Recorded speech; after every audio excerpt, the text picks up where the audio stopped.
Hey guys, it's Sagar from TechWorks, and in this video, we will take a detailed look at the cameras on the new Redmi Note 7 Pro. I know you guys have been waiting for this one, but there are some interesting things that I noticed while extensively testing out the cameras on this phone, so I did not want to rush this video out. 48 megapixel camera seems to be the new trend in the smartphone world, and as you guys might know it by now, Redmi Note 7 Pro comes with a Sony IMX586 sensor, which is the best 48 megapixel sensor for a smartphone available right now. Having a 48 megapixel camera on a sub 15,000 rupees phone is impressive because the other phone with the same camera sensor is Honor View 20 and that one starts at 37,999 rupees. So how Xiaomi managed to pack this sensor and all the other tech in sub 15,000 rupees phone is something everyone is wondering about. We have a lot of things to cover, so this might be a slightly longer video. Keeping that in mind, let us quickly run down the specs of all the cameras on this phone. But before that, if you are new to this channel, please make sure to hit the subscribe button and the bell icon next to it. That way you won't miss out on any of the amazing videos coming up on this channel.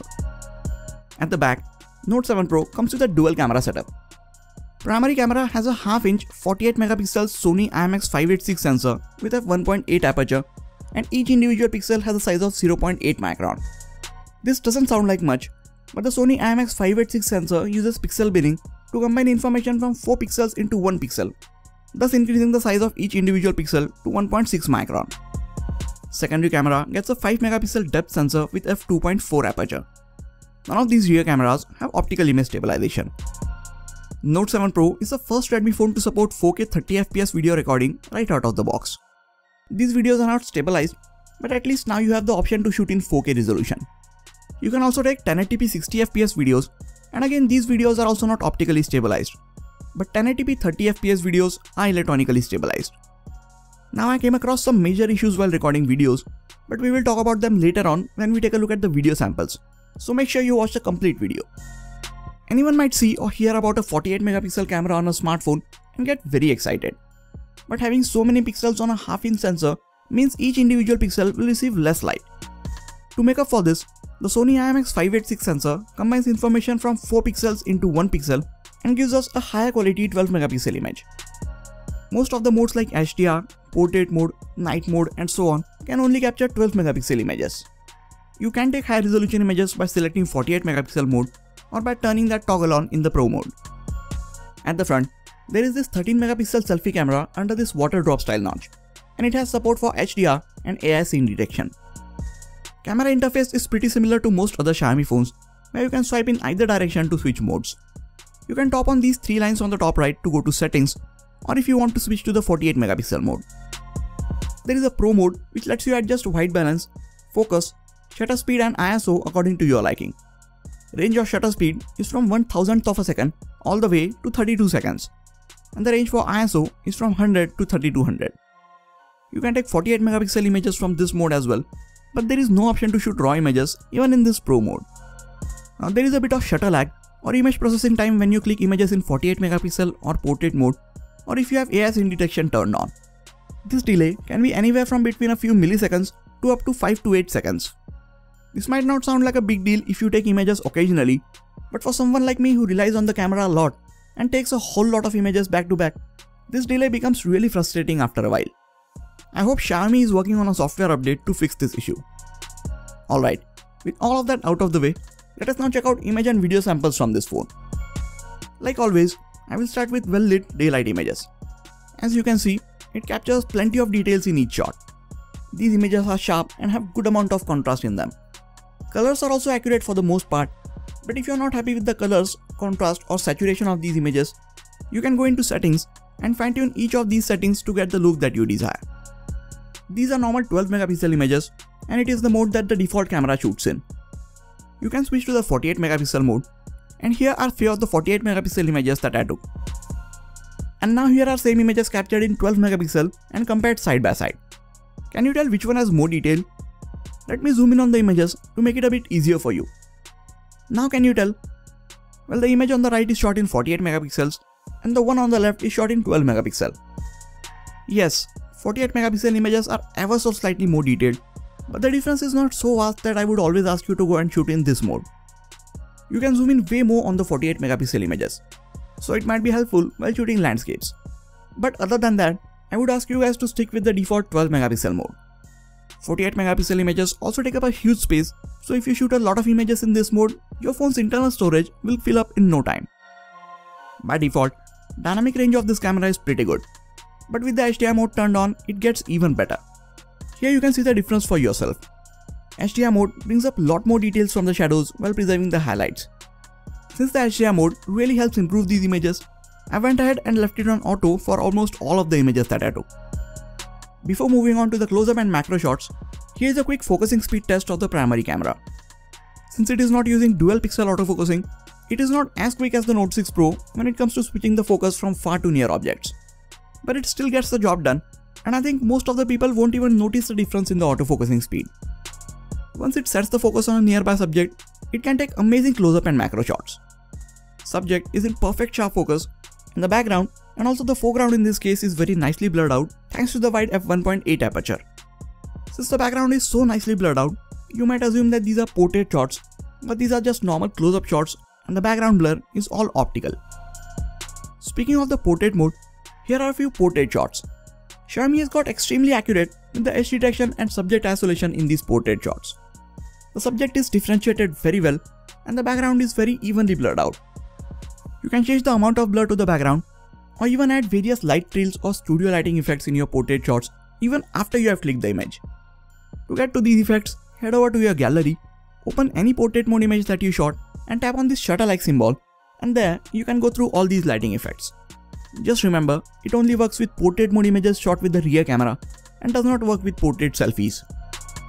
I'm not into it, but you can even take portrait mode images with the beauty mode turned on. I personally don't like to use it because these images are very soft, but if you like taking images with the beauty mode, you have that option both on the front and rear facing cameras.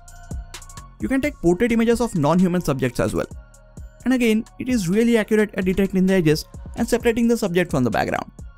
It does really well even if you just point it towards an object with multiple edges.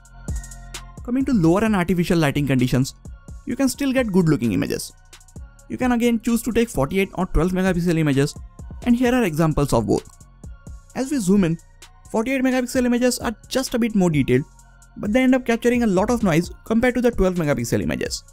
This is due to the fact that 48 megapixel mode does not use pixel binning, so each individual pixel is smaller and it is able to gather a lot less light. So I will again recommend you to stick to 12 megapixel mode even in lower light. There is also a night mode to help you take better images in lower light. And as you can see in these images, it does make a considerable difference. Night mode also captures a lot of noise, but at least there is a lot of light in those images and they look better than the ones clicked without this mode. Unlike other phones, night mode images on the Note 7 Pro don't take too long to capture, so you don't have to be still for a very long time. But they do take a few seconds to process, so if you want to take many images back to back, stick to the auto mode. Night mode images also handle the exposure from light pretty well, so for most of the shots that I took in lower light, I just used the night mode. You can also use the Pro mode and get better looking images that way, but I understand that everyone doesn't want to mess up with the settings every time they want to take better looking images, so for those, night mode would work better. That brings us to the front facing camera. Xiaomi went from using a 20 megapixel primary selfie camera on the Note 6 Pro to a 13 megapixel selfie camera on this Note 7 Pro, and I feel that the dip in megapixel can be seen in the images. Don't get me wrong, it can still take good images, but these images are not as sharp as from some of the other competing smartphones. You can take portrait selfies as well, and even without a secondary depth sensing camera, edge detection is fairly accurate for these portrait selfies. Here's a video from the front facing camera of the Redmi Note 7 Pro. You can see how it handles the overall colors of the scene, exposure and stabilization when I'm walking around with it.